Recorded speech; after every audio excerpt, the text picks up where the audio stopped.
আমার হারিয়ে যাওয়া কানের দুল ননদের কানে দেখে অবাক হয়ে গেলাম। 2 মাসের আগে শাশুড়ি মা আমার কানের দুল পরে এক অনুষ্ঠানে যায়। তারপর থেকে কানের দুল খুঁজে পাওয়া যাচ্ছে না। আছে কানের দুল ননদের কানে দেখে ভীষণ অবাক হলাম। রাতে স্বামী বাড়ি ফিরলে তার বুকে মুখ গুজে কান্না করে দিলাম। আমার কান্নার শব্দ পেয়ে আমার স্বামী নরম গলায় জিজ্ঞেস করলো, কি হয়েছে, কান্না করছো কেন? তুমি তো জানতে আমার কানের দুলগুলো আমার কত শখের ছিল, আমার মায়ের শেষ স্মৃতি। এই কথা বলে আরও কান্নায় ভেঙে পড়লাম। স্বামী আমাকে সান্ত্বনা দিয়ে বলে, তুমি এখনও ওই কানের দুলের কথা ভেবে কষ্ট পাচ্ছ? দেখো, যা হারিয়ে যায় তা যদি কান্না করলেই ফেরত পাওয়া যায়। মন খারাপ করো না। তুমি জানো, আজ আমি সেই কানের দুল তোমার বোনের কানে দেখেছি। হারিয়ে গেলে না হয় মন খারাপ করতাম না, কিন্তু আমি কান্নায় কথাটি সমাপ্ত করতে পারলাম না। আমার স্বামী আমাকে পুরো ঘটনা খুলে বলতে বলল। অতঃপর আমি তাকে ভরসা করে সব বললাম। আমি নিশ্চিত আমার শাশুড়ি মা কানের দুল হারায়নি, বরং সেটা তার মেয়েকে দিয়েছে। 2 মাসে আমি সব ভুলে গেছি ভেবে আজ ননদ সেটা পরে আমার সামনে অনায়াসে ঘুরলো। আমি কথাগুলো স্বামীকে খুব বিশ্বাস ভরসা করে বলেছিলাম।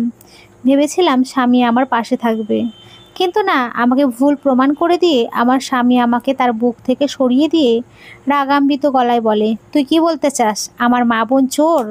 তারা তোর ওই 2 পয়সার কানের দুল চুরি করেছে? নিজের স্বামীর মুখে এমন কথা শুনে আমি তো হতভম্ব হয়ে গেলাম। আমার স্বামী আবারও কঠিন গলায় বলল, আমার মা বোনকে তোর কি মনে হয় তারা জীবনে সোনার জিনিস চোখে দেখেনি, যে তোর মনে হয় তারা তোর সোনার জিনিস চুরি করেছে? আমি সেটা বলতে চাইনি। আমি শুধু বলতে চেয়েছি। আমাকে থামিয়ে দিয়ে আমার স্বামী অর্থাৎ পলাশ বলে, আমি বেশ ভালোভাবেই বুঝেছি তুই কি বলতে চাইছিস। দাঁড়া, আমি আমার মা বোনকে ডাকি, যা ফয়সালা হয় তাদের সামনে হোক। আমি পলাশকে থামাতে চাচ্ছিলাম, কিন্তু পারিনি। সে এত জোরে চিৎকার চেঁচামেচি করছিল যে বাড়ির সবাই দরজার সামনে এসে উপস্থিত হয়ে গেল। পলাশ দরজা খুলতে সামনে আমার শাশুড়ি এবং ননদ পড়ল। পিছনে শ্বশুরও দাঁড়ানো ছিল। পলাশ সবার সামনে কোনো ভনিতা ছাড়া জিজ্ঞেস করলো, মা, তুমি নাকি রিমির কানের দুল চুরি করে সেপাকে দিয়েছো? কি? আমার শাশুড়ি মনে হলো আকাশ থেকে পড়লো। ননদ আরও এক ধাপ উপরে, সে সঙ্গে সঙ্গে কান্না করে দিল। তারপর বলছে, এমনিতে বাপের বাড়ি কম আসি যাতে ভাবির চোখের বিষ না হতে হয়। এখন দেখছি আর আশায় যাবে না, একেবারে সোজা চোর বানিয়ে দিল আমাদের। ননদের সাথে তাল মিলিয়ে শাশুড়ি বলল, এই দিন দেখার জন্য শখ করে ছেলের বউ নিয়ে এসেছিলাম, আজ আমি কিনা চোর? শুনছো ওগো, আমি নাকি বৌমার কানের দুল চুরি করে শেফাকে দিয়েছি। শাশুড়ি এবং ননদ তাদের অভিনয় শুরু করে দিয়েছে। তারা নিজেদের ন্যাকা কান্না দিয়ে মুহূর্তেই পরিবেশ অনেক জটিল করে তুলেছে। শাশুড়ি মা আমার কাছে এসে বলে, বৌমা, তোমার যদি শেফার কানের দুল পছন্দ হয়ে থাকে তাহলে তুমি আমাকে বলতে পারতে। আমি তোমার দুল হারিয়েছি, তার বিনিময়ে না হয় শেফার দুলটা তোমায় দিয়ে দিতাম। তাই বলে এভাবে মিথ্যা অপবাদ দিবা? আমাকে চোর বানিয়ে দিলে। হ্যাঁ ভাবি, এই দুল যদি তোমার পছন্দ হয়ে থাকে তাহলে তুমি রেখে দাও, তবুও আমাদের এভাবে মিথ্যা অপবাদ দিও না।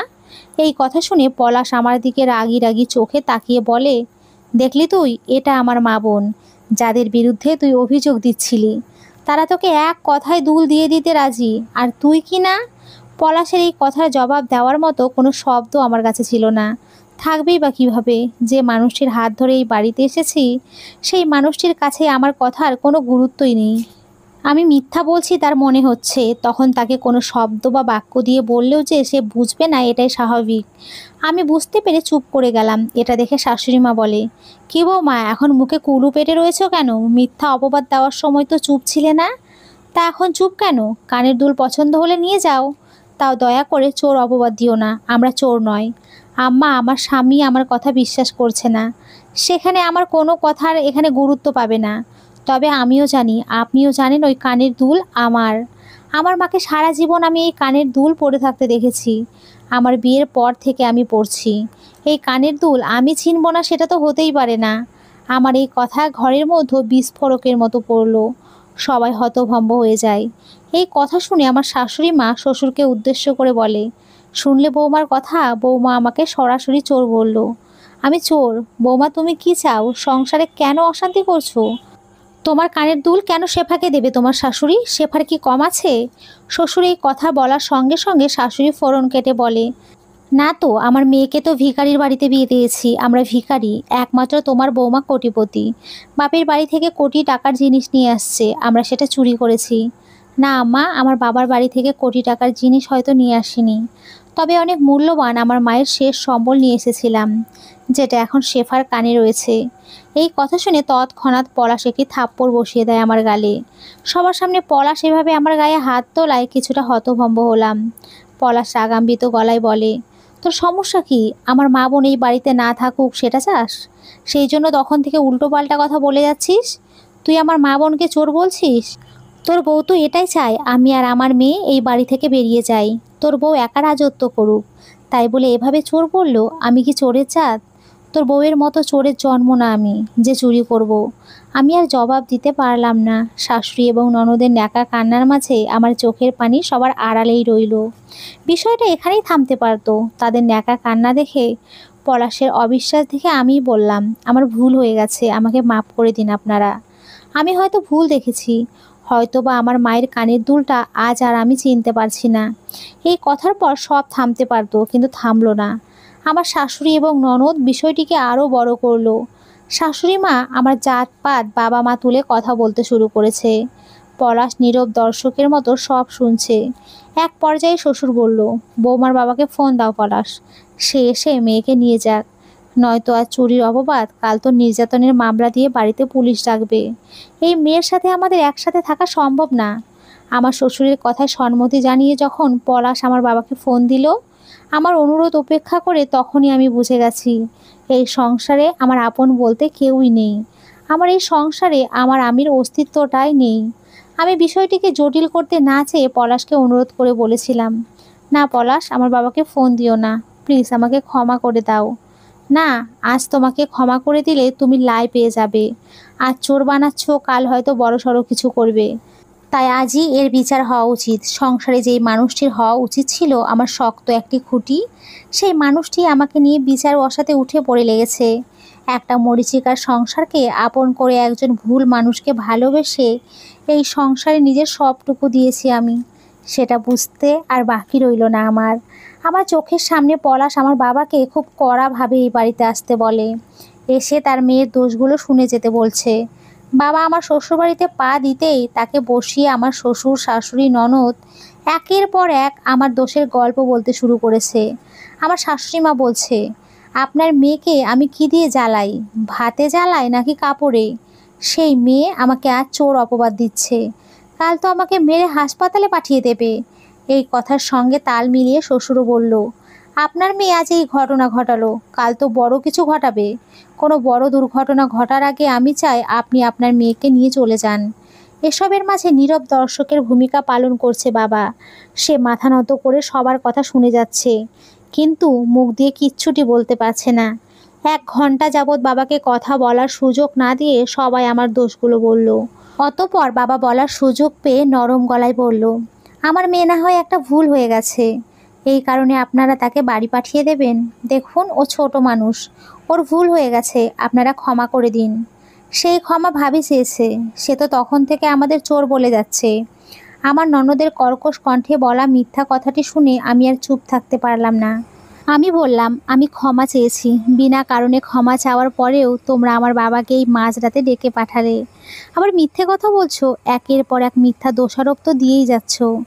দেখেছেন আপনার মেয়ের স্বভাব, মুখে মুখে তর্ক করার অভ্যাস হয়ে গেছে।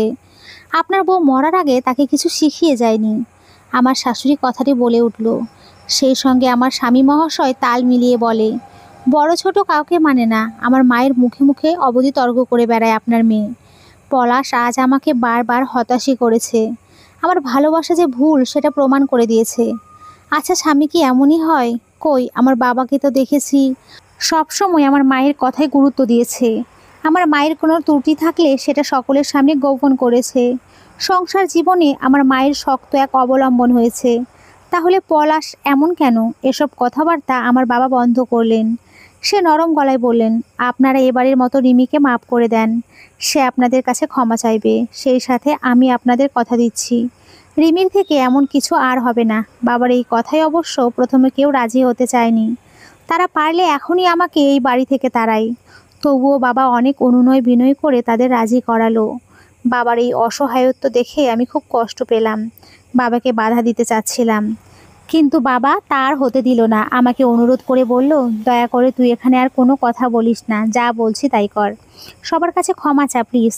বাবার এই নরম স্বরে করা অনুরোধ ফেলতে পারলাম না। বাবার কথা মতো সবার কাছে ক্ষমা চাইলাম। সবাই অবশ্য এবারে মেনে নিল। সবার কথা শুনে মনে হচ্ছে এই বাড়িতে তারা আমাকে দয়া করে থাকতে দিয়েছে, নয়তো আমার স্থান এখানে হওয়ারই কথা ছিল না। বাবা চলে যাবার আগে আমার সাথে একান্তে কথা বলতে চাইলেন। আমিও ঘরে আসলাম। বাবাকে আলাদা পেয়ে আমি বললাম, বাবা, এভাবে তুমি মাথা নত করে তাদের সব অভিযোগ শুনলে, সত্যি মিথ্যা নিয়ে একটা কথা তুললে না। তাছাড়া আমাদের তাদের কাছে ক্ষমা চাইতে বললে, অথচ একবারও ঘটনা সত্যি কি না তা জানতেও চাইলে না কেন বাবা? আমার এই কথার জবাবে বাবা অসহায় গলায় বলে, মারে, সংসার জীবন বড়ই কষ্টের। এখানে মানিয়ে নিতে না পারলে সব শেষ। সংসারে একসাথে থাকতে হলে এরকম সমস্যাগুলো এড়িয়ে যেতে হবে। তাছাড়া মেয়ে মানুষের জন্য স্বামীর ঘরই সব। এখানে টিকে থাকতে না পারলে দিন শেষে সব দোষ মেয়েটারই হবে। বাবা একটু থেমে পুনরায় বলল, আমি জানি তুই সঠিক। তোর ননদের কানে আমি তোর মায়ের সেই চিরচেনা কানের দুল দেখেছি, কিন্তু এখানে আমার কিচ্ছু করার নেই মা। তোকে যদি আজ আমি ঝামেলা করে বাড়ি নিয়ে যাই, তাহলে তোর কি হবে? আমি আজ আছি, কাল নেই। তোর ভাই ভাবি তোকে কতদিন দেখবে? 1 মাস, 2 মাস, তারপর যখন অতিষ্ঠ হয়ে পড়বে, তখন তাদের তিক্ত কথাগুলো শুনে তোর মনে হবে এই সংসারটাই তোর জন্য ঠিক। অন্তত এখানে তোর নিজের সংসার একটা আছে। কেউ তোকে এটা বলতে পারবে না অন্যের সংসারে বোঝা হয়ে আছিস। তাছাড়া এসব টুকটাক বিষয় এড়িয়ে যেতে হয়। টুকটাক? আমার মায়ের কানের দুল? এই কথার জবাবে বাবা অসহায় মুখে আমার দিকে তাকিয়ে একটি হাসি দেয়। নরম গলায় বলে, সংসারে থাকতে হলে বোবা এবং অন্ধ হয়ে চলতে হয়। এভাবে মানিয়ে নিয়ে এড়িয়ে গিয়ে সংসার করে যা। তোর জন্য আমার এই পরামর্শই। আমি এখন আসি। এই রাতের বেলায় চলে যাবে, তাও শুকনো মুখে? এই কথার জবাবে বাবা মুচকি হাসলো, যে হাসির আড়ালে কষ্টগুলো লুকোনো ছিল। যেখানে বাবা হয়তো বলছে, তোর বাড়িতে আজ এত এত কথা গিলেছি যে পেটে জায়গার বড্ড অভাব। এই বাড়িতে রাতটা কাটালে যদি তোর তাতে দোষ হয়ে যায়, সেই ভয়ে রাত কাটালাম না। বাবার মনের এই কথাগুলো আমি বুঝতে পারলাম। তাই বাবাকে বাধা দিলাম না, তাকে যেতে দিলাম। শুধু আস্তে করে বললাম, সাবধানে যেও বাবা। বাবাকে বিদায় দিয়ে শোভার ঘরে এসে বসলাম। পাশেই পলাশ শুয়ে আছে। আমার উপস্থিতি বুঝতে পেরে আমার দিকে ফিরে শুলো। আমি তার দিকে তাকালামও না। যেই মানুষটা আমারই নয়, তার দিকে তাকিয়ে মায়া বাড়িয়ে লাভ আছে?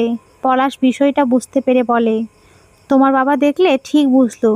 শেফার কানের দুলের সাথে তোমার কানের দুলের ডিজাইনটা কিছুটা মেলে, আর তুমি ভুল বুঝলে। আমি জবাব দিলাম না। পলাশ আবারও বলে উঠল, এটা তুমি আগে বুঝলেই হতো, তাহলে এত ঝামেলা হতোই না। এই কথা শুনে আমি স্নান হেসে বললাম, তুমি এই কথাগুলো এই ঘরের বাইরে না নিলেই হতো, তাহলে এত কিচ্ছু হতো না। এখানে দোষটা কার দেব? কারণ না, দোষটা আমার কপালের। আমার এই কথায় পলাশ চুপ করে গেল। সে বিরক্ত হলো বোধহয়। তবে আমি আর কথা বাড়ালাম না, উল্টো দিকে মুখ করে শুয়ে পড়লাম। এতক্ষণ অবধি নিজেকে সামলাতে পারলেও এবার পারলাম না। এবার চোখ দিয়ে গড়িয়ে পানি পড়তে থাকলো। আমি চেয়েও নিজের কান্না থামাতে পারছি না। এই সংসারে কাকে আপন ভাববো? ননদকে দোষ দেব? শাশুড়িকে দেব? লাভ কি যদি স্বামী ঠিক না থাকে?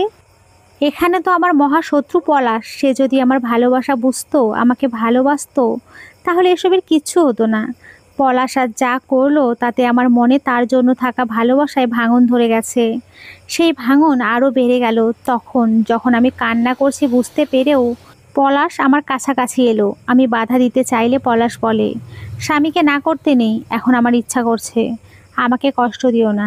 যার জন্য আমি কষ্টে জর্জরিত, সেই মানুষটি আমাকে বলে তাকে যেন কষ্ট না দেই। নিজের বুকের কষ্ট বুকের ভেতরে রেখে নিজের অনিচ্ছা সত্ত্বেও পলাশের ইচ্ছে পূরণ করতে হলো। পলাশ জোর করে করলো। আমি যখন বললাম, এখন না পলাশ, চুপ, স্বামী হই তোর, যখন প্রয়োজন তখনই দিবি। বউ থাকতে আমি কি রাত পার করব কষ্টে? এই কথা বলে কোনো বাধা না শুনে পলাশ আমার সাথে মিলিত হলো। এটা তো শুরু ছিল, এখন থেকেই সাংসারিক ঝামেলা। পলাশের গায়ে হাত তোলা সব মিলিয়ে একটা ঝগড়া শেষে আবার সেই মানুষটি রাতে কাছাকাছি চলে আসে। এমন এক জীবনের শুরু হয় আমার। বিবাহিত জীবনের 8 মাসের মাঝেই এই তিক্ত অভিজ্ঞতার সাক্ষী হলাম আমি। শুরু হলো সংসার নামক মরীচিকার খেলা। যাকে আমি আপন করতে চেয়েছিলাম খুব আপন, গত রাতের পলাশের কর্মকাণ্ড আমাকে ভেতর থেকে প্রায় শেষ করে দেয়। গত ৮ মাসের সংসার জীবনে শাশুড়ির সব বিষয়ে দোষ ধরা, কটু কথা, সব কিছুকে মানিয়ে নিয়ে সংসারটাকে আপন করেছিলাম। কখনো পলাশকে কোনো কথা বলিনি। শাশুড়িকে নিজের মায়ের মতো ভেবেছিলাম। কিন্তু কানের দুলটা আমার অনেক প্রিয় ছিল, মায়ের শেষ স্মৃতি বলে কথা। সেই জন্য পলাশকে না পেরে বললাম। পরিশেষে কপালে দুর্ভোগ ছাড়া কিছুই ঘটল না। গতকালের ঘটনায় স্পষ্টভাবে আমি বুঝে গেলাম, পলাশকে তার মায়ের কটু কথা বোনের ন্যাকামি নিয়ে বললে লাভ হতো না। দিন শেষে সে আমাকেই দোষ দিত, যদিও মাঝে মাঝে আকারে ইঙ্গিতে পলাশকে তার খারাপ লাগা বোঝাতো। পলাশ সেসবে পাত্তা দিত না, আমার মন খারাপ আছে জেনেও কাছে আসতো। সেটাকে স্বাভাবিকভাবে নিলেও গতকালের ঘটনা আমি কোনোভাবেই মেনে নিতে পারলাম না। তার উপরে বাবার শুকনো মুখ দেখে বুঝতে পারছিলাম তার জীবনটা সুখের নয়। সব মিলিয়ে মনমরা হয়ে বসে দাঁড়িয়েছিলাম। আনমনে জীবন নিয়ে ভাবছিলাম, যার ফলস্বরূপ দুধ উতলে পড়ে যায়। এটা দেখে হন্তদন্ত হয়ে বারান্দা থেকে ছুটে আসেন শাশুড়ি মা। সে বলে, এই নবাবের ঝি, কোন দিকে তাকিয়ে দুধে জাল করছিস? শাশুড়ির কর্কশ কণ্ঠে হুঁশ ফিরে আমার। ততক্ষণে যা হওয়ার হয়ে গেছে। শাশুড়ি এসে দুধ উনুন থেকে নামিয়ে নিল। সেই সাথে তার মুখও চলছে কথায় কথায় এক কথা, চোরের জাত আমাকে বলে চোর। এখন মন দিয়ে কার না কার কথা ভাবছিল। আমার সংসারে আগুন লাগানোর প্ল্যান করছে। সংসারে অলক্ষ্য এনে ঘরে তুললে তো এটাই হবে। শাশুড়ি একা একা বলে যাচ্ছে। আমি কথা বললাম না। শাশুড়ির চেঁচামেচি শুনে ননদও আসলো। সেও মায়ের কথায় সঙ্গ দিচ্ছে। আমি কথা না বাড়িয়ে চুপ করে দাঁড়িয়ে রইলাম। শাশুড়ি মা অবশিষ্ট দুধ দিয়ে চা বানিয়ে নিলেন। আমাকে উদ্দেশ্য করে বললেন, এখানে সঙ্গের মতো দাঁড়িয়ে না থেকে থালা বাসনগুলো ধুয়ে আসো। আমিও মাথা নাড়িয়ে সেই কাজে চলে গেলাম। সকাল 9:30টার দিকে দরজা খুলে দেয় ভাবি। এতক্ষণ অবধি দরজার বাইরে বসে ঝিমুচ্ছিল বাবা।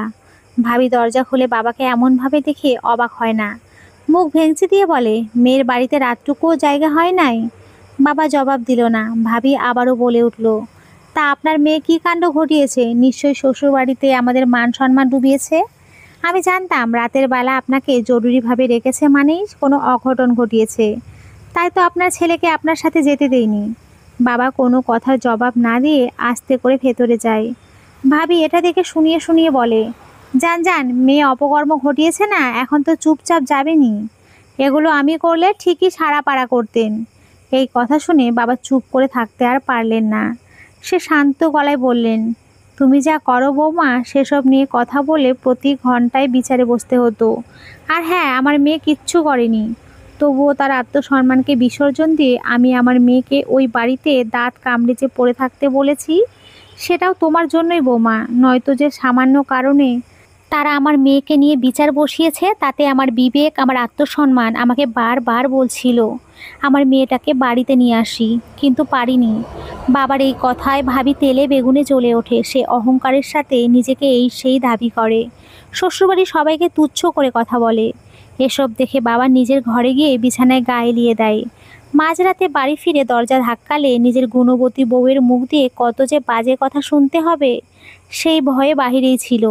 এসব কারণেই বাবা নিজের মেয়ের শ্বশুরবাড়িতে মাথা নত করতে বাধ্য হয়েছেন, নয়তো মেয়েকে নিয়ে চলেই আসতেন।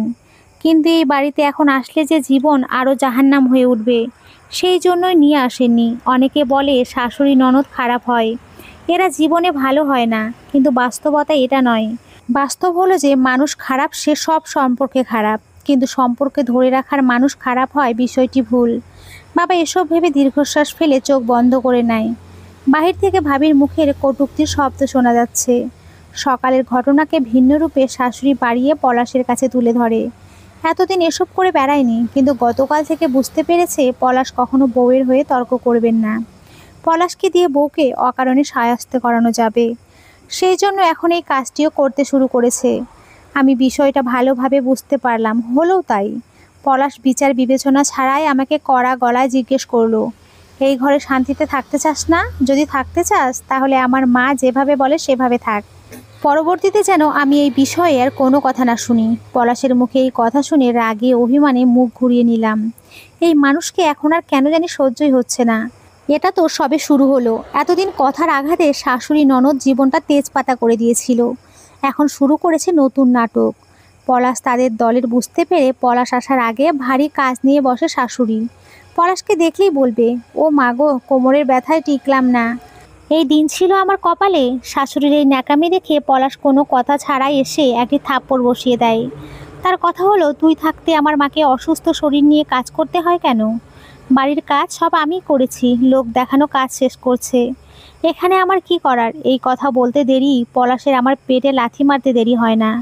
কয়েকটা লাগিয়ে দিয়ে সে আমার উদ্দেশ্য বলে, ভুল করে আবার মুখে মুখে তর্ক, উল্টোপাল্টা কথা বলিস, তোকে আমি। থাক বাবা, ছাড়, ওর মা তো নেই, ওকে এসব শেখাবে কে? হয়তোবা ওর মাও এমনই অজাতের ছিল, তাকে দেখে শিখেছে। নিজের মাকে নিয়ে এমন কথা কোনো সন্তানই মেনে নিতে পারে না। আমিও পারিনি। কড়া গলায় বললাম, আমার মায়ের সম্পর্কে কোনো বাজে কথা বলবেন না একদম। আমার মা আপনাদের মতো খারাপ ছিল না। তার মানে আমরা খারাপ? শুরু হলো শাশুড়ির ন্যাকা কান্না, আহাজারি। তার ন্যাকা কান্নার শব্দের সাথে পলাশের গায়ে হাত তোলাও শুরু হলো। ইচ্ছে মতো মেরে মুখ চেপে ধরে বলে, তোর এই মুখ দিয়ে এমন কোনো শব্দ বের করবি না যেটা আমার মাকে অসম্মান করে। আমি মুখ দিয়ে কোনো কথা বের করতে পারলাম না। এত সব কাণ্ড সন্ধ্যাবেলা করে সেই পলাশ রাতে যখন কাছে আসে, তখন নিজেকে মন চায় শেষ করে দেই। তার প্রতি কোনো আগ্রহ জন্মায় না, না ভালোবাসা। শুধুমাত্র কোনো মতে মরীচিকারেই সংসার করে যাই। এমন করে পার হচ্ছে জীবন। দিনের পর দিন পলাশ এবং তার পরিবারের অত্যাচারও বাড়ছে। এমন এক পরিস্থিতির মাঝে পলাশ আবার চাচ্ছে বাচ্চা। সেদিন রাতে যখন পলাশ বলল, চলো না বউ, আমরা একটা বাচ্চা নেই, তৎক্ষণাৎ আমি মুখের উপরে বলে ফেললাম, না। এমন এক সংসারে বাচ্চা নিয়ে তাকে কি শেখাবো? দেখ, তোর বাবা তোর মাকে কত অসম্মান করে, কত নিচু চোখে দেখে, এসব তাকে এমন অসুস্থ পরিবেশে রাখবো? আমি কথাটি বলে পলাশের দিকে তাকালাম। পলাশ কিছু বলতে নাই, তখন আমি বললাম, জানি এখন তুমি আমার গায়ে হাত তুলবে, অকথ্য ভাষায় কথা বলবে। সত্যি বলতে ঠিক এই কারণে বাচ্চার কথা ভাবতে ভয় হয়। প্রথমবার খুব শান্ত গলায় পলাশকে বোঝালাম, নারীরা বিয়ের পর একটা সংসারে আসে নিজেকে নতুনভাবে করতে, নিজের একটা সংসার সুন্দরভাবে সাজাতে। যেই সংসারে তার ছোট ছোট অনেক ইচ্ছের মূল্য দেওয়া হবে, অনেক স্বপ্নের মূল্য দেওয়া হবে, তার চাওয়া পাওয়ার মূল্য দেওয়া হবে। তার বিরুদ্ধে কেউ কিছু বললে তার শক্ত খুঁটি তার স্বামী রুখে দাঁড়াবে। কিন্তু আমার জীবনে এসবের কিছুই হয়নি। শুধু কি তাই, এখানে তো আমার স্বামী আমার বিপক্ষে একটা কিছু সুযোগ খোঁজে, যাতে সে আমার গায়ে হাত তুলতে পারে। এমন এক পরিবেশে নিষ্পাপ এক বাচ্চা নিয়ে এসে কি তার জীবন জাহান্নাম করে দেব? এই কথার পরিপ্রেক্ষিতে পলাশ কিছু বলতে চাচ্ছিল, কিন্তু আমি শুনলাম না। আমি পাশ ফিরে শুয়ে পড়লাম। পলাশ বোধহয় কিছুটা আহত হলো। আমার মরীচিকার সংসার তার নিজ গতিতে চলছে, সেই একই নিয়মে। ঘরের সমস্ত কাজ করা, রাতে সবার অভিযোগ শোনো, স্বামীর মাঝে মাঝে গায়ে হাত তোলা সহ্য করো, সব মিলিয়ে মানিয়ে নিয়ে আত্মসম্মান বিসর্জন দিয়ে কোনো রকমে টিকে আছি। আমি জানি এভাবে শত শত মেয়েরা মেনে নিয়ে মানিয়ে নিয়ে জীবন কাটিয়ে দেয়। যাদের সন্তান আছে তারা তো ভুলেও সামনে পা বাড়ায় না, বাড়াতে চায় না। অতঃপর এই মরীচিকার সংসারে আমার সাথে এমন একটি ঘটনা ঘটলো যে আমি বাধ্য হলাম নিজের কথা ভাবতে। সারা জীবন সংসার, পরিবার, সমাজ নিয়ে তো অনেক ভাবলাম, এবার আমাকে আমার কথা ভাবতে হবে, সেটা আমি বুঝে গেলাম। গত 7 দিন হলো আমার ননদ এই বাড়িতে এলো। সব কিছু ঠিকঠাকই ছিল। মায়ের সাথে তাল মিলিয়ে আমাকে কথা শোনানো, সমস্ত কাজে হুকুম করা, সব মিলিয়ে আমার জীবন যেমন ছিল তেমনই। তবে একদিন বিকেলবেলা ননদের কান্নার শব্দ পেয়ে অবাক হলাম। ঘটনাচক্রে সেদিন পলাশও বাড়িতে ছিল। ননদের কান্না দেখে সবাই তার কাছে গেলাম। পলাশ বিস্ময় নিয়ে জিজ্ঞেস করে, তোর কি হয়েছে, কান্না করছিস কেন? আর বলিস না বাবা, ওর কানের দুল খুঁজে পাওয়া যাচ্ছে না। শাশুড়ি মা ননদের হয়ে জবাব দিল। পলাশ কিছুটা হতবাক হলো, বিরক্তি নিয়ে বলল, এই বাড়ি থেকে আর কত কানের দুল হারাবে? এইবার হারাইছে বলে তো আমার মনে হয় না। আমার মনে হয় তোর বউ কিছু একটা করেছে। শাশুড়ির এই কথায় পলাশ তৎক্ষণাৎ জিজ্ঞাসা দৃষ্টিতে আমার দিকে তাকায়। আমি বোকার মতো সবার মুখের দিকে তাকিয়েছি। ননদ তৎক্ষণাৎ বলে ওঠে, আগেরবার বলছিল ওটা তার কানের দুল, আমার নয়। আমি নিশ্চিতও তখনই তার আমার কানের দুলের উপরে নজর পড়েছে, সেই সরিয়েছে। তোমরা আমাকে চোর বলছো? আমি অবাক হয়ে প্রশ্ন করলাম। সেই মুহূর্তে শাশুড়ি তেলে বেগুনে জ্বলে উঠল। পলাশ থামিয়ে বলে, রিমি, তুমি যদি নিয়ে থাকো তাহলে দিয়ে দাও। পলাশের কথায় এবার আর আঘাত পেলাম না, এখন সব সয়ে গেছে। এই মানুষটার একের পর এক ব্যবহার বারবার বুঝিয়ে দিয়েছে এই মানুষটি আমার আপন কেউ নয়।